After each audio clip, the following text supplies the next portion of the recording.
Hello my dear class 10 students, कैसे हैं आप लोग सभी। I hope you guys are doing good. So this is your English educator Nikita Singh and welcome to our English score booster series, जहां पर आज हम आपका चैप्टर नंबर 8 डिस्कस कर रहे हैं, जिसका नाम है द सर्मन एट बनारस।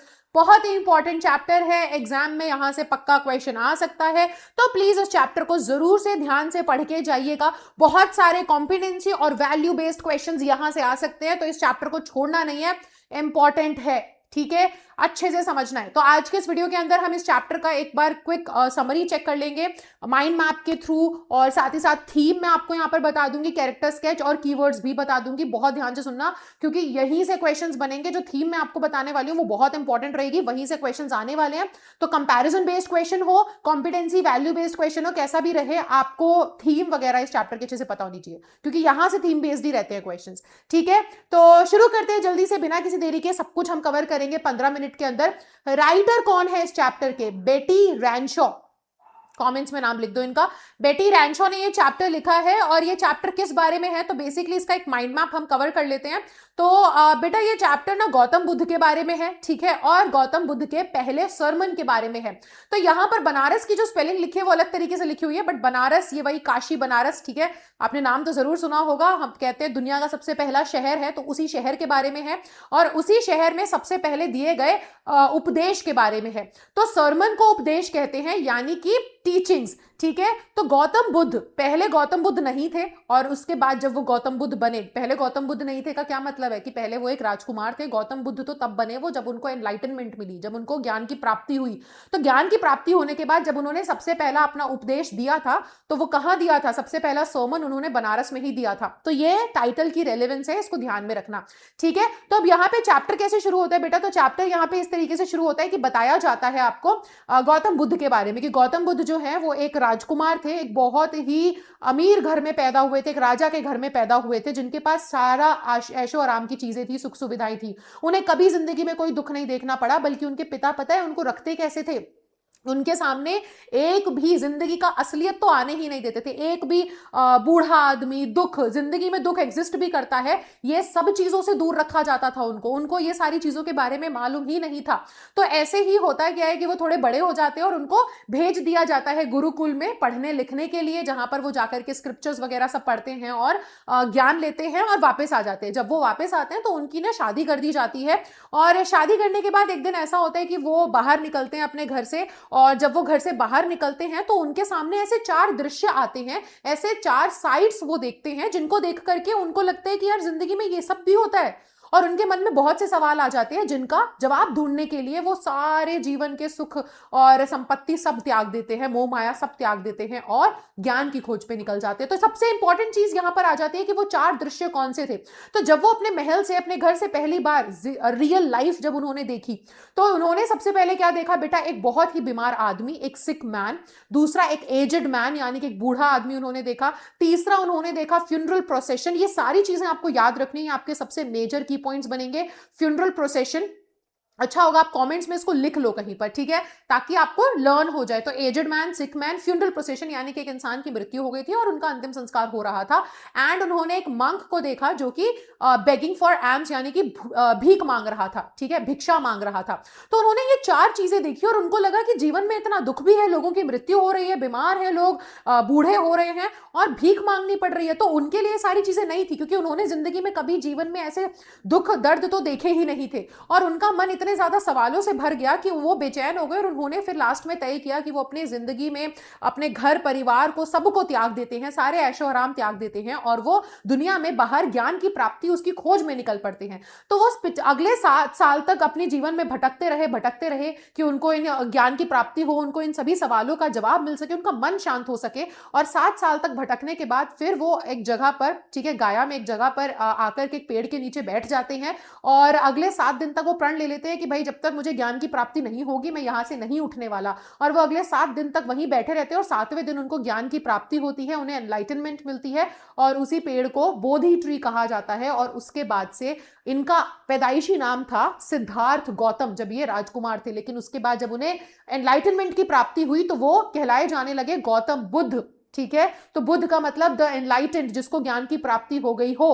तो ये थी हमारी गौतम बुद्ध की कहानी। और जब उन्हें ज्ञान की प्राप्ति हो जाती है तो जाहिर सी बात है बेटा, फिर वो इस ज्ञान को दुनिया तक पहुंचाने के लिए अपना सबसे पहला उपदेश जब देते हैं तो वो कहां दिया जाता है? वो सरमन बनारस में डिलीवर किया था उन्होंने। तो यहीं से सरमन एट बनारस जो है ये आपके चैप्टर का टाइटल है। अब इनका पहला सरमन ना कीसा गौतमी, एक औरत के बारे में था।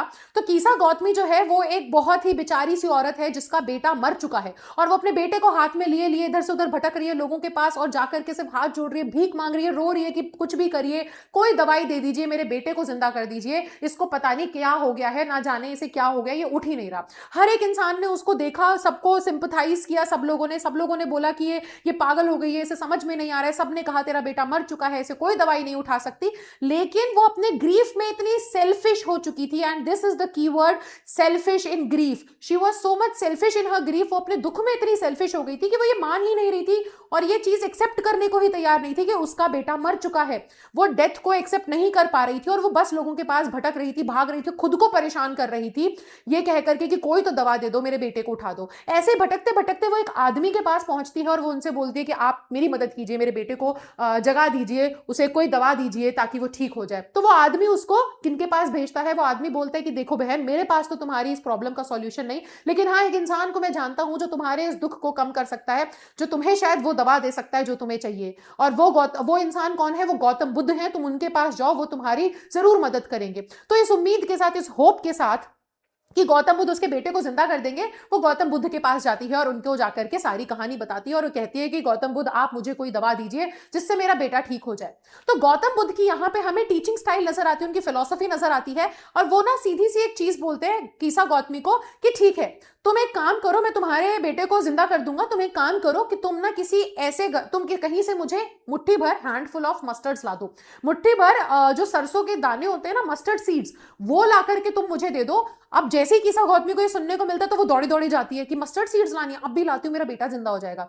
पर एकदम से गौतम बुद्ध से रोकते हैं, कहते हैं कीसा गौतमी ध्यान रखना, एक ऐसे घर से तुम्हें लानी होंगी मस्टर्ड सीड्स जहां पे कभी किसी ने अपने नजदीकी को खोया ना हो, जहां मृत्यु ना हुई हो, जहां पे किसी ने अपने बाप बेटे भाई बहन माँ किसी को ना खोया हो, उस घर से लेकर के आना तुम ये मस्टर्ड सीड्स। अब वो बेचारी इस आस में कि उसका बेटा जिंदा हो जाएगा, वो दर दर दर दर फिर से भटकती है, सबके पास जाती है, मस्टर्ड सीड्स मांगती है।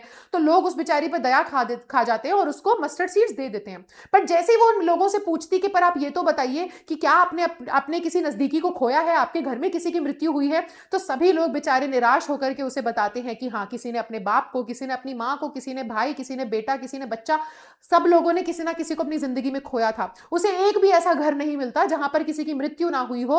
और फिर अल्टीमेटली वो बेचारी थक हार करके बैठ जाती है सड़क किनारे। और जैसे वो सड़क किनारे बैठती है, वो सामने शहर को देख रही होती है जहां पे लाइट जलती है, बुझती है, जलती है, बुझती है, और फिर अचानक से अंधेरा छा जाता है। तो उसको ये रियलाइजेशन होता है। क्या रियलाइजेशन होता है? उसे समझ में आता है कि वो कितनी ज्यादा पागल हो गई थी, कितनी ज्यादा सेल्फिश हो गई थी अपने दुख में। अरे जो दुख उसको जिंदगी में आ रहा है वो हर किसी को झेलना पड़ता है, इस दुख से हर किसी को गुजरना पड़ता है। हर किसी की जिंदगी में ये दुख आता है कि अपने नजदीकी लोगों को खोना ही पड़ता है। और तब उसे ये चीज समझ में आती है कि जैसे जैसे लॉ जलती है ना कि इंसान के मरने से पहले, अब यहाँ पे वो एक मेटाफर देखने को मिलता है, वो कंपेयर करती है वो स्ट्रीट फ्लिकरिंग लाइट्स के साथ, कि जैसे लाइट्स फ्लिकर कर रही होती है ना, फ्लिकर करती है एंड देन उसके बाद बुझ जाती है, वैसे इंसान का जीवन होता है। हम पैदा होते हैं, हमारे अंदर खूब एनर्जी आती है, जैसे लाइट जलती है ना, वैसे हमारे अंदर एनर्जी आती है, हम अपने पीक पे होते हैं, एंड देन उसके बाद हमारा भी क्या होता है, डाउनफॉल एक तरीके से कह सकते हो। हम भी मृत्यु के पास जाने लगते हैं और एक दिन हमारी भी जीवन की जो बत्ती है वो गुल हो जाती है, यानी कि हम लोग भी मर जाते हैं। अब यहीं से जो है उसको ये सीख मिलती है। और गौतम बुद्ध बताते हैं कि डेथ इज इनएविटेबल। ये इंपॉर्टेंट है फ्रेज, कि मृत्यु हर किसी को आनी है, आप उससे बच नहीं सकते, उसको टाल नहीं सकते। Death is common to all. जैसे एक बच्चा, एक इंसान इस दुनिया में, जो भी इंसान इस दुनिया में पैदा होता है, जन्म लेता है, उसको मरना होता ही होता है। जब एक पेड़ पर फल लगते हैं तो जैसे ही वो फल पक जाता है ना, वो उस खतरा उसके ऊपर मंडराने लग जाता है कि वो किसी भी पल गिर सकता है। जब एक कुम्हार एक मिट्टी का घड़ा बनाता है तो वो घड़े के ऊपर हमेशा ये डर रहता है, खतरा मंडराता है कि वो किसी ना किसी दिन जरूर फूटेगा। तो वैसे ही हम इंसानों का जीवन भी है कि हमें एक ना एक दिन मरना ही है। जिस दिन से आप पैदा हो जाते हैं उस दिन से आपके ऊपर मरने का ये जो खतरा है ये मंडराता रहता है और एक ना एक दिन हमें मरना होता है।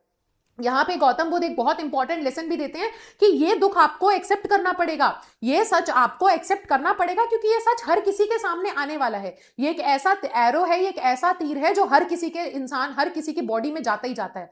अब देखिए आपके पास है कि या तो आप उस तीर को अपने शरीर में लगा रहने दें और दुख में जीते रहें, या फिर आप एक्सेप्ट करें कि हाँ भाई ऐसा तो होना ही था, और उस तीर को अपने शरीर से अलग कर दें, एंड देन आप उसको एक्सेप्टेंस के साथ और ठीक होने दें अपने आप को। बेसिकली वो ये समझाते हैं कि देखो वाइज इंसान, समझदार अकलमंद इंसान वही है जो ये बात को एक्सेप्ट कर ले कि हमें किसी ना किसी दिन अपने नजदीकी लोगों को खोना ही है। तो जाहिर सी बात है कि आपको उनके चले जाने पर दुख तो होगा ही होगा, लेकिन अगर आप एक्सेप्ट कर लोगे ये वाला फैक्ट कि लोगों को तो जाना ही है, तो आप दुख मनाओगे, लेकिन जो जाने वाला है वो चला जाएगा, तो उसके पीछे आप अपने आप को परेशान नहीं करोगे। दुख तो जरूर होगा, लेकिन जो जाने वाला है वो आपके इस दुख को देख करके या रोने को देख करके या परेशान होने को देख के वापस नहीं आने वाला। तो जो जाने वाला है उसके लिए शोक मनाया जाए और अपनी जिंदगी को आगे बढ़ाया जाए, क्योंकि यही तो जीवन का सत्य है। तो ये पूरी चीज हमें इस चैप्टर में समझ में आती है। बहुत इंपॉर्टेंट है बेटा, एक बहुत इंपॉर्टेंट मैसेज है इस चैप्टर में, और यहीं से क्वेश्चंस आते हैं एग्जाम में, तो इसको जरूर चैप्टर को स्किप ना करें, पढ़ के जाएं।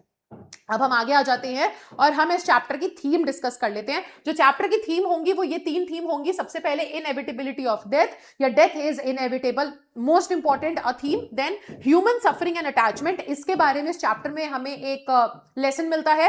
And wisdom through acceptance and detachment, कि भाई देखो इस दुनिया में कुछ भी चीज परमानेंट नहीं है, आप अकेले आए हैं, अकेले रहना है और अकेले ही जाना है, तो डिटैचमेंट जरूरी है और एक्सेप्टेंस, इस सत्य को एक्सेप्ट करना जरूरी है। जो एक्सेप्ट नहीं करेगा वो दुख में ही रहेगा।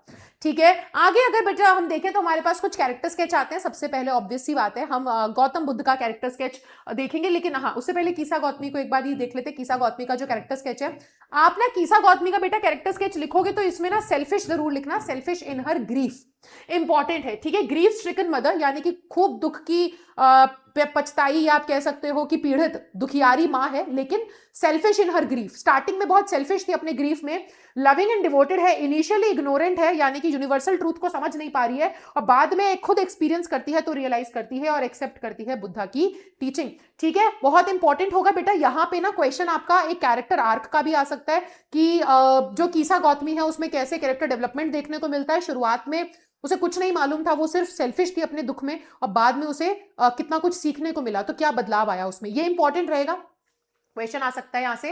अच्छा, गौतम बुद्ध के कैरेक्टर स्केच को देखें तो गौतम बुद्ध जो हैं वो वाइज एंड कंपैशनेट हैं, एक काम और पेशेंट लीडर हैं, एनलाइटेंड एंड स्पिरिचुअल। और उनकी फिलॉसफी क्या है, सबसे इंपॉर्टेंट चीज उनके कैसे टीचर और कैसे लीडर है, वो एक प्रैक्टिकल एंड अंडरस्टैंडिंग इंसान है। यानी कि उन्होंने कीसा गौतमी को लाइफ का इतना इंपॉर्टेंट लेसन अपने उपदेश से नहीं दिया, बल्कि प्रैक्टिकली उसे एक काम करने को कहा जिससे खुद उसको रियलाइजेशन हो गया। तो believes in truth and detachment, ये इंपॉर्टेंट होगा बेटा। अब यहां से अगर हम देखें तो कुछ इंपॉर्टेंट कीवर्ड्स आपके सामने आएंगे, उनको हम डिस्कस कर लेते हैं। तो सबसे पहले अगर सफरिंग एंड डेथ के बारे में कीवर्ड्स आएंगे तो ये सभी वर्ड्स आपको यूज करने रहेंगे। अगर फिर आपके सामने मस्टर्ड सीड वाला एपिसोड से रिलेटेड क्वेश्चन आते कि कैसे गौतम बुद्ध ने उसको ये पाठ पढ़ाया, कैसे ये सीख दी, तो आप ये सभी कीवर्ड्स यूज करने वाले हैं। And then teaching of Buddha, Buddha की टीचिंग से रिलेटेड किस तरीके से उन्होंने उसको ये पाठ सिखाया, तो ये सभी आप वर्ड्स जो है यूज करेंगे। एंड बेटा वैल्यू बेस्ड वर्ड्स हैं, यानी कि वैल्यू बेस्ड क्वेश्चन यहां से आ सकता है, तो आपको ये सारे कीवर्ड्स यूज करने हैं अपना आंसर लिखते वक्त। ठीक है, तो ये होगा इंपॉर्टेंट। और ये था आज का हमारा सेशन, जिसके अंदर हमने द सर्मन एट बनारस ये चैप्टर को कवर किया है, और इसी के साथ सिर्फ एक और चैप्टर द प्रपोजल बचा है, और आपकी फर्स्ट फ्लाइट बुक का पूरा प्रोस सेक्शन होगा खत्म, फिर हम पोइट्री स्टार्ट करेंगे। ठीक है, तो आई होप आपको ये वीडियो अच्छा लगा होगा। And yes, stay tuned, channel पर मैं एक ऐसा वीडियो भी लेकर आऊंगी जहां मैं आपको बताऊंगी मोस्ट इंपॉर्टेंट चैप्टर्स जो आपको पढ़ के जाने हैं। अगर तुमने इंग्लिश की अभी तक तैयारी नहीं करी है और तुम्हें लग रहा है कि यार अब इतना सारा सिलेबस तो मैं कर नहीं पाऊंगा, बस मुझे बताओ क्या पढ़ के जाना चाहिए, तो जो चैप्टर्स मैं बताऊंगी उनको तो जरूर पढ़ ही लेना। ठीक है, बाय द वे सारी वीडियोस 15-15 मिनट की हैं, चैनल के ऊपर प्लेलिस्ट बनी हुई है। मैं यहाँ पे आई बटन है, आई बटन पे क्लिक करोगे तो प्लेलिस्ट का लिंक डाल रही हूँ। अगर आप चैनल पे नए हो तो आप आई बटन पे क्लिक करके प्लेलिस्ट जाकर के देख लेना और उसको सेव कर लेना, सारे वीडियोस उसमें से आप 15 मिनट के देख सकते हैं। ओके, तो ये वीडियो तो बहुत इंपॉर्टेंट था, इसको तो मिस करना ही नहीं है। एंड चलिए, तो मैं आपसे मिलूंगी अब नेक्स्ट वीडियो में। अगर ये वीडियो अच्छा लगा तो चैनल को सब्सक्राइब कर लेना, वीडियो को लाइक कर देना, और अगले वीडियो में मिलते हैं। तब तक के लिए bye bye, take care, thank you so much.